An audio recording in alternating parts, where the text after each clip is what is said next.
Idol. So for today's video, I'm gonna share to you the DIY installation of damper.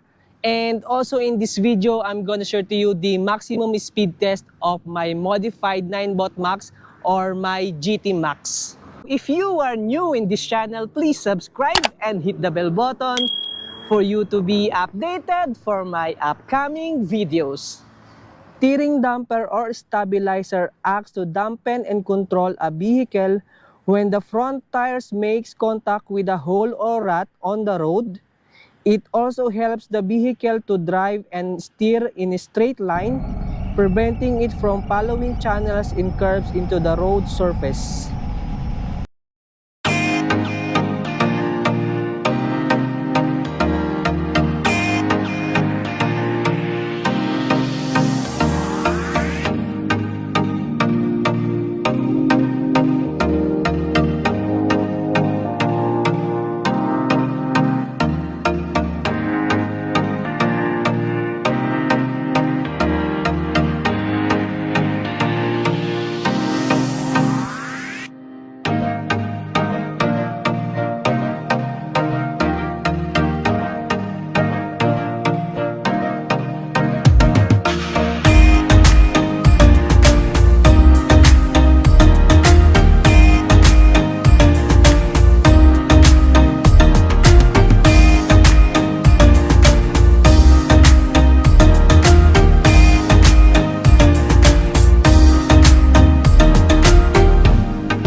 First, let's tighten the damper for safety purposes.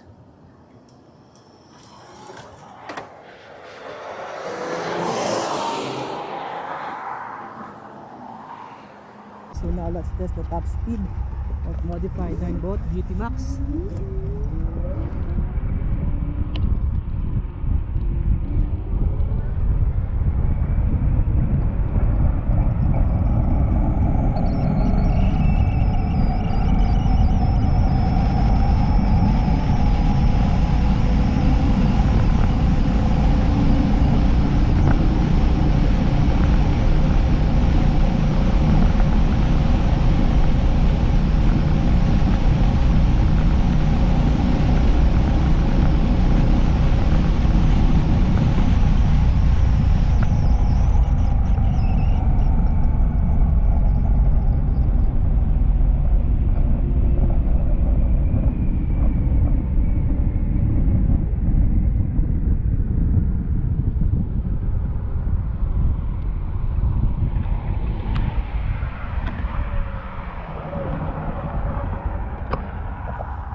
Okay guys, so now let's test the top speed of modified Ninebot GT Max.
Let's test the top speed of modified Ninebot Max.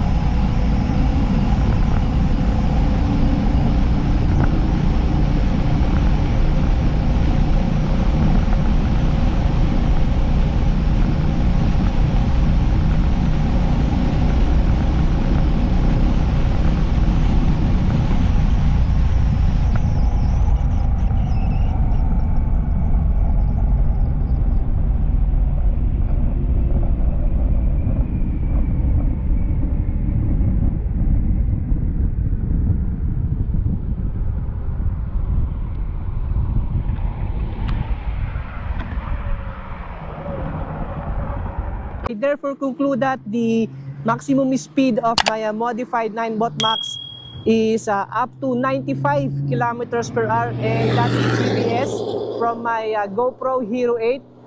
Based on my observation also, it takes time to reach the top speed of this electric scooter. So maybe because the controller ampere is up to 40 ampere only, so that's why it takes time to reach the top speed of this electric scooter. And also regarding for the steering damper, honestly guys, it's very stable and I feel more secure when I'm doing the top speed, because honestly guys, I didn't feel any wobble in the stem. So my advice, if you having electric scooter of 50 kilometers per hour and above, so I would suggest guys, please install a damper. So that is for your safety. And that's all for today. So I hope you like my video. So if you like my video, please subscribe and hit the bell button for you to be updated for my upcoming videos.